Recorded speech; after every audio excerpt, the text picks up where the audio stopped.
of all this, that how did we not know about it? And while I was reading up, there are, at least 5 places that I know where Indians are banned. 5 places in our country where Indians are banned. There is one in, Kasol in Himachal Pradesh. There is a cafe. Apparently, Indians are not allowed. There is a beach in Goa, according to many reports, that are specifically for foreigners. What is going on? There was a hotel in Bangalore, and that has now been taken over after, outrage. But all of this was going on. Is this right, Ashwani ji?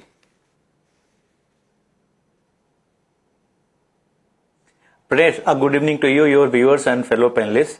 The irony is, Karan Verma is criticizing Nehruji's English in an English debate on an English channel. That's the irony. Having said that, I don't think language is a barrier for anyone in the country. People can speak their own native language. There have been chief minister and prime minister who have spoken in different languages that is allowed by a constitution. Having said that, what happened in Breach Candy or any such club is definitely condemnable.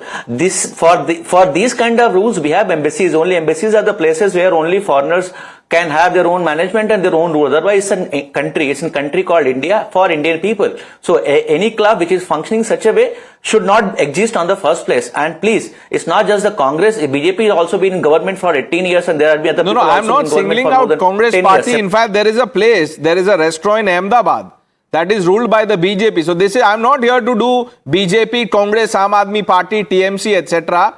That's not my case.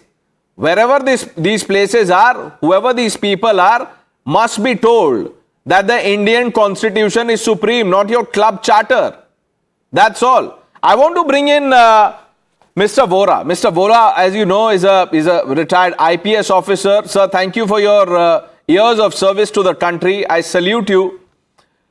You happen to be a member of the Delhi Gymkhana Club, sir. But before I ask you about the Gymkhana Club and, the controversy around it, as someone who served the people, what is your take when you hear something like this? We are talking about the Breach Candy Club.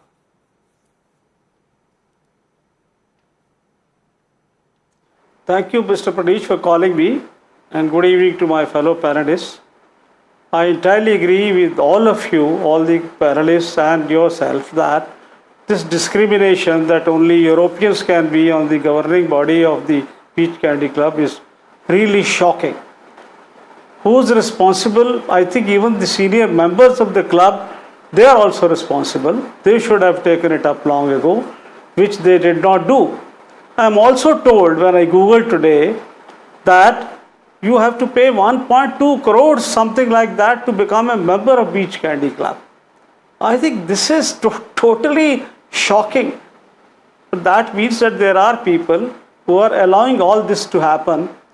And to say that, excuse my being blunt, to say that the politicians did not know about it, I will not buy that. I'm not talking of any political party or any hue or color. They all go to these places. They all know it. Surely they knew it.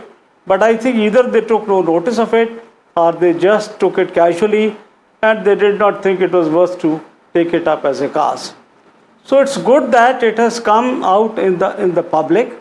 And I told you the cost of becoming a member also is really too exorbitant. Only a financial capital like Bombay will have so many rich people who can become members at that particular cost.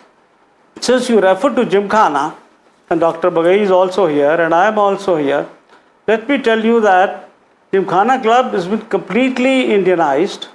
There's no racism at all. Rules also are accordingly. They're all there. Now, when we talk of defense of that's a different matter. But talking of this particular thing about corruption, mismanagement, inquiries are going on by the government agencies. No. While I get the point about corruption, mismanagement, Mr. Vora, that is, the law will take its course there, as you are aware more than any of us. So I'm not getting into corruption and, the other issues. Obviously, it's a matter of concern, but, we'll discuss that some other day. But I want to pick on the point that you made initially, where you said that members of the club, senior members of the club, are also responsible for perpetuating this discrimination. You are a senior member of the Delhi Gymkhana Club, sir. The rules are opaque. No one knows how to become a member. You become a member because someone in your family is a member. What did you do, or what have senior members done to ensure that the rules there are completely egalitarian? Absolutely, members have ensured that there is no racism. Members have ensured that rules are opaque. They are open to scrutiny. There are general body meetings are held regularly. People are held accountable. All that is there. Absolutely, you can ask anyone, those who are members. But who are the members? They are not elite. They are not rich people. We can have a lot of discussion about Gymkhana separately. But talking of beach candy right now, I entirely agree with all of you that it is shocking that only Europeans can still be on the governing body. I think sooner the action is taken, the better. And 1.2 crores being a member, I think, is absolutely unreasonable, and especially if it is a government land. So I am with all of you that action should be taken sooner. So, Mr. Vora, I am glad that you are with all of us in, calling out the discrimination at Breach Candy Club, sir. But